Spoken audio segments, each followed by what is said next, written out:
एक तो ये कि आज खबर आई है कि तबलीगी जमात के वो जो मौलाना साहब थे ना, मौलाना साद, ध्यान है, शुरू में उनका एक बयान आया था, ऑडियो क्लिप बहुत चली थी जिसमें कहा गया था कि सोशल डिस्टेंसिंग का पालन मत करो, हमारा धर्म हमें बताता है, इसकी कोई जरूरत नहीं है। आज खबर आई है कि वो ऑडियो तो फेक था। फेक का मतलब आवाज उन्हीं की है, उनकी आवाज के 20 टुकड़ों को जोड़ के किसी ने वो स्टेटमेंट बना दिया जो उन्होंने दिया ही नहीं था। अब आप बताइए कितना बवाल मचा था देश में उस पे। मेरे जैसे लोगों ने भी तब कहा था कि अगर ये स्टेटमेंट दिया है तो बहुत गलत है, बहुत गैर जिम्मेदाराना है, इसकी सजा मिलनी चाहिए। लेकिन वही खेल हो गया ना। आपको ध्यान है जेएनयू के अंदर क्या हुआ था? पहले हो गया कि साहब कन्हैया ने कहा भारत तेरे टुकड़े टुकड़े होंगे हजार। तब से हर कोई पूछ रहा है कि भाई क्यों कहा, क्यों कहा, क्यों कहा। मैं हमेशा पूछता हूं भाई कहां कहा, कब कहा, क्योंकि वो तो बिल्कुल फेक है, साबित हो चुका है। होता यही है, जो शुरू की खबर है वो हमारे मन दिल दिमाग पे छा जाती है, और उसके बाद कहीं 10 दिन बाद, 10 महीने बाद छोटी सी खबर आ जाती कि एक्चुअली वो तो फेक था। लेकिन उससे हमारा दिमाग नहीं बदलता, उससे हमारी सोच नहीं बनती, उससे आरोप नहीं बदलते। और सबके उसमें ही है भाई, उन्होंने कहा था कि भारत तेरे टुकड़े टुकड़े होंगे हजार, ये टुकड़े टुकड़े की बात आप क्यों करते हो, कैसे करते हो। और मेरे से आज भी लोग पूछते हैं योगेंद्र जी आप कमाल है, ऐसा देखिए जो लोग टुकड़े टुकड़े गैंग जो है इसके समर्थन के अंदर आप जाते हैं, आप इनका समर्थन करते हैं। कहीं ऐसा तो नहीं हो रहा इस केस के अंदर? खबर आ गई, देश भर में बवाल मच गया, पता नहीं किस किस को सजा मिल गई, कॉलोनी वालों ने कह दिया कोई मुसलमान घुसेगा नहीं, जगह जगह पे नोटिस लग गए, और अब पता लग रहा है कि वो बात ही फेक थी।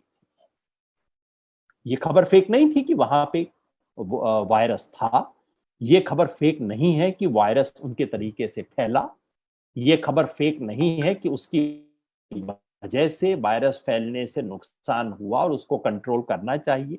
लेकिन ये कहना कि वो जानबूझ के लोगों को कह रहे थे कि सोशल डिस्टेंसिंग का पालन मत करो, ये बात तो सच नहीं है। और अगर ये नहीं है तो उन तमाम लोगों जिन्होंने इसके बारे में बात की, प्रचार किया, उन्हें कुछ तो बदलना चाहिए ना।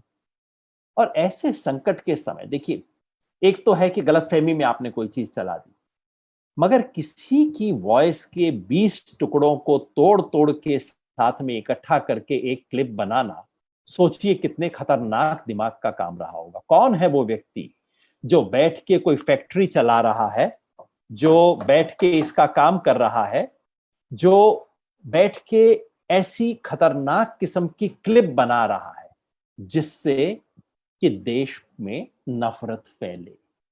वो कौन, उसे आप क्या कहेंगे? देशद्रोही ना। मैं तो देशद्रोही कहता हूं।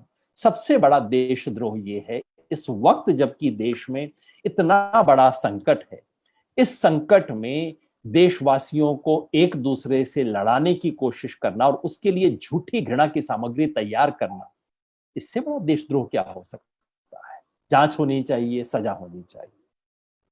सुप्रीम कोर्ट ने कल कहा, उसके सामने एक पिटीशन आई कि ये दारू को जो खोलने की कोशिश हो रही है इसको रोकिए, दारू प्राथमिकता नहीं हो सकती। सुप्रीम कोर्ट ने कहा नहीं नहीं, हम इस चीजों के ऊपर दखल नहीं देंगे, राज्य अपना करें, और जरूरत हो तो राज्य इसकी होम डिलीवरी करना शुरू कर दे। मेरे मन में सवाल आता है कि ये इतनी प्रायोरिटी कैसे हो गई साहब? दारू की होम डिलीवरी, हम इतने दिन से परेशान है, अपना घर में बच्चे का फोन ठीक करवाने के लिए वो हम करवा नहीं सकते, लैपटॉप लेने के लिए लोग परेशान हैं, घर में छोटी छोटी चीजों के लिए परेशान है, वो हो नहीं सकता। लेकिन दारू की होम डिलीवरी होगी, और ये बात सुप्रीम कोर्ट को स्वीकार्य है। और जब उसी सुप्रीम कोर्ट के सामने प्रशांत भूषण जाते हैं, दूसरे लोग जाते हैं, कहते हैं कि कम से कम ये ऑर्डर कर दिया जाए कि मजदूरों को उनकी तनख्वाह दी जाएगी, तो नहीं होता है। जब ये हो कि ये ऑर्डर हो जाए कि मजदूरों को ट्रेन मिलेगी, ट्रेन में उनसे पैसा नहीं लिया जाएगा, वो ऑर्डर नहीं होता है। समझ नहीं आता, शायद सुप्रीम कोर्ट बाद में कभी समझाएगा कि इसके पीछे क्या तर्क रहा होगा। आखिरी बात, लेबर लॉस। देश में हो क्या रहा है? मजदूरों की नौकरी छूट रही है और चारों तरफ से मजदूर कह रहे हैं, आपने भी सुना होगा कि मालिक के पास कुछ बकाया रह गया, उसने वो भी नहीं दिया, भगा दिया, कहा कि बाद में देंगे। ठेकेदार ने अपना फोन ऑफ कर लिया है, जी बात नहीं होती, मालिक से तो मैं कैसे बात कर सकता हूँ। और मुझे अप्रैल के महीने में क्या मिला? साहब कुछ नहीं मिला, कमाल कर रहे हो, मेरी तो नौकरी चली गई, मुझे कुछ नहीं मिला। मजदूरों को संकट है कि उनकी नौकरी जा रही है, संकट है कि उनको जो न्यूनतम पैसा मिलना चाहिए वो नहीं मिल रहा है। और ऐसे में सरकार क्या कर रही है? मजदूरों को बचाने का संकट नहीं है, मजदूरों को बचाने के नियम नहीं बना रही, मजदूरों को जो कुछ न्यूनतम अधिकार आज की तारीख में हासिल हैं वो कैसे हटाए जाएं इसके नियम बना रही है। लगातार एक प्रदेश के बाद दूसरे प्रदेश, पंजाब में हुआ, हरियाणा में हुआ, राजस्थान में हुआ, और पिछले 2 दिन में मध्य प्रदेश और उत्तर प्रदेश में तो बहुत बड़े पैमाने पर हुआ।